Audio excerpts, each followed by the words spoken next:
guys, welcome to Thespot-Light.com. Sorry Courtney couldn't be with me today, but today I have the pleasure of interviewing my guest, Tony Terry. He's in town in Birmingham, Alabama for a show tonight. Are you excited? I am. It's been a while since I've been here. Really? So you visit here often? Well, not often, but I've been here a few times. I played at, can I mention the club? Yeah, go ahead. I played at Platinum a few times. Oh, Always had a packed house there. Uh-huh. And so this venue that we're playing tonight, the PH Lounge, is my first time there, but hopefully we'll have a good show.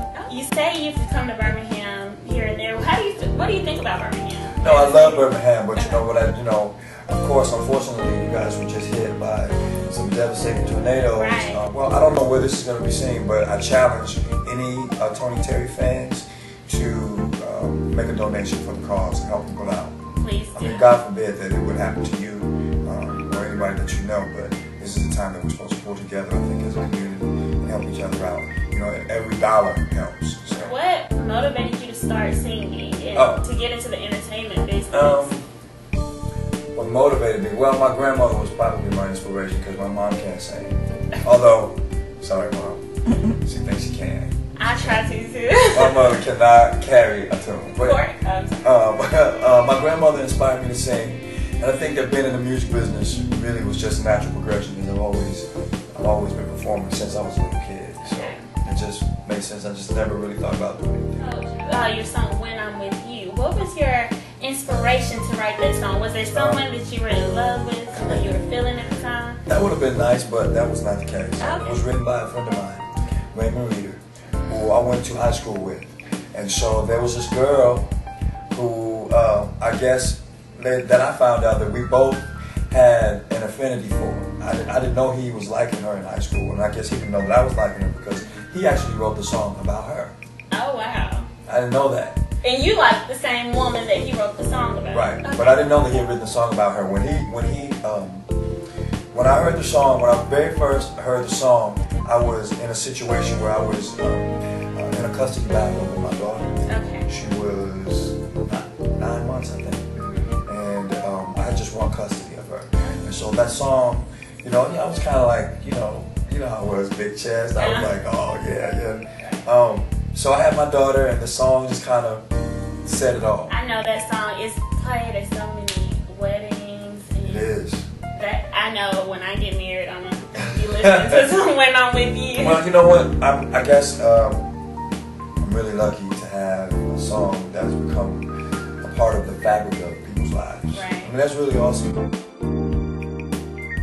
Let's talk about "Lovey Dovey," because I like the name of that song, so that's just the one that's stuck in my head. So, what was your inspiration for that one? You know what? Well, okay, there's a story behind that too because "Lovey Dovey" was the first song that I ever wrote. Oh, really? Okay, and so I was on my way. This was back in the age.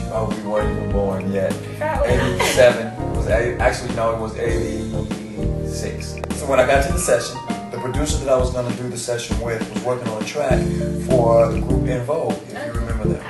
And it was the track that would end up being "Lovey Dovey." So before I knocked on the door, I heard the track. And I started singing my song to this music, and I didn't even know what this guy looked like. I never met him, but I was singing my song that I had just written to this track that I was hearing through the door of the studio, and it fit perfectly. So when he opened the door, I was like, "Who is this track for?"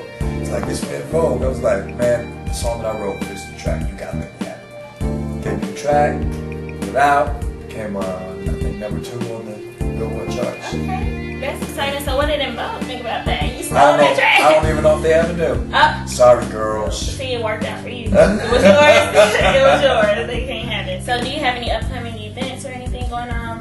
There's a lot of things going on. I am the spokesman for the National Fibromyalgia Association. Really? You know anything about fibromyalgia? You've heard of it? Yes. Well, my wife has fibromyalgia, and I thought that would be a good cause to lend our voices to increase awareness to fibromyalgia, because a lot of people live with chronic pain and they haven't been diagnosed and they don't really know what's going on. So we are the spokespersons of the National Fibromyalgia Association. And of course, I'm working on a new album, got a new joint about to drop, doing some theater, and who knows what else. I'm training, I'm trying.